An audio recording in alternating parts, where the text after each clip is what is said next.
Hey, it's Becca here. Today we are learning how to do seed stitch, which is also sometimes called moss stitch. If you know how to knit and purl, then you're ready to do the seed stitch. If you're knitting in the round, cast on an even number of stitches. If you're knitting back and forth at rows, it doesn't really matter. But here I have 10 cast on stitches. And I'll tell you what I mean by it doesn't matter if it's even or odd for knitting flat.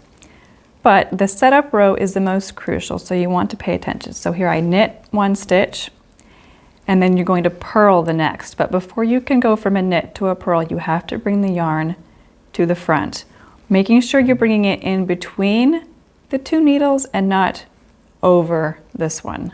So bring it to the front between those two, purl that stitch, and then bring it to the back, again, between the two and not around that one. Knit a stitch, purl, knit,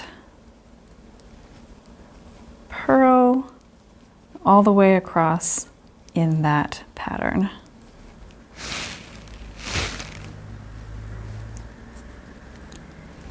And then after you finish your setup row, I want you to go back and take a good look at it to make sure you didn't get anything out of order.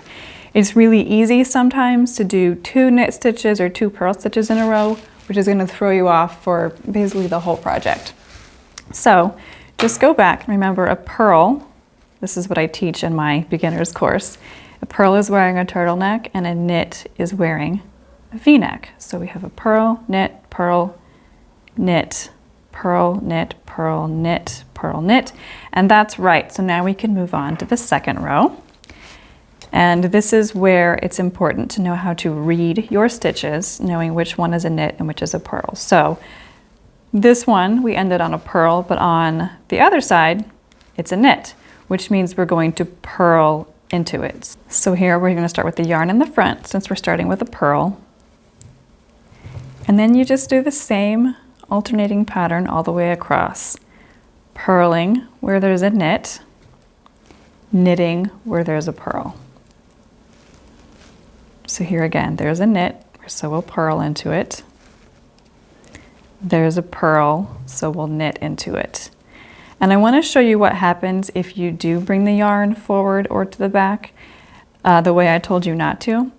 So if we bring it forward over this needle to purl, look what happened. It's all twisted. There's sort of an extra stitch here. If you knit that on the way back, you'll have a hole. If you try to slip it, it's gonna be just weird. So if that happens, just undo it. Start over again. By the way, that witchery is called tinking, and I do teach that also in Knitting Debut. You can check that out at beccajnorman.com/courses to give myself a shameless plug. Same thing. So here the yarn was in the front. If you take it to the back over that needle and then knit the next stitch, you end up with another weird extra stitch. Now this is an actual technique called a yarn over, but it creates a hole and it increases by 1 stitch. So you only want to do that if it's on purpose.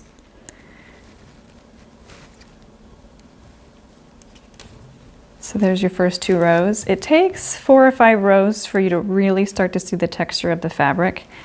And then you'll just keep going like that as many rows as you desire. You can tell this one, you will be starting with a knit stitch again because there's a little purl. I have a magical swatch that's already done. Like I'm a famous chef on TV or something. And to count, I want to teach you how to count rows with seed stitch because it's always important to know how many rows you've done. The tension's a little off there because I was showing how to fix some stitches. So to count rows, if you're going to count in one, we'll call this a lane. Each purl bump counts as 2 rows, but it can be kind of hard to keep track of like where you are. So I like to count them like this. It's the quickest way that I know. Counting the purl bumps, kind of hopping back and forth like this.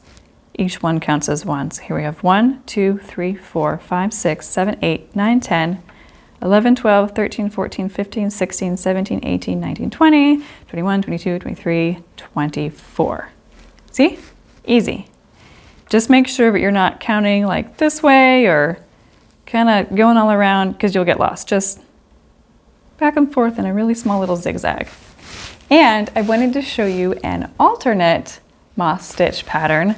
Now, to me, seed stitch and moss stitch are the same thing, but I have heard some people describe this as seed stitch and this beauty as moss stitch. I call this double seed stitch. I don't know why there's so many different opinions on what to call it, but just be aware. And this is what double seed stitch or double moss stitch looks like. What it is it's the same thing as seed stitch as far as your knit one, purl one, knit one, purl one, but you knit 2 rows of a knit one, purl one, basically a ribbing. So where we knitted into a purl on this one, you do 2 rows where you knit into a knit and purl into a purl. And on the next 2 rows, you just scooch it over one. So it gives this beautiful sort of vertical lines. I love it. And for seed stitch, you can bind it off however you want. This one I did in the standard bind off, knitting every stitch, so it gives a nice flat chain at the top. This one I bound off with the Jenny's Super Stretchy bind off, which I have a video for. You can go back and look for that one if you would like to learn how to do this. It's a little more invisible on both sides, which is nice. Obviously it's stretchy. This one is stretchy too, but not quite as much. So really it just depends on what you want. And then I have this hot mess.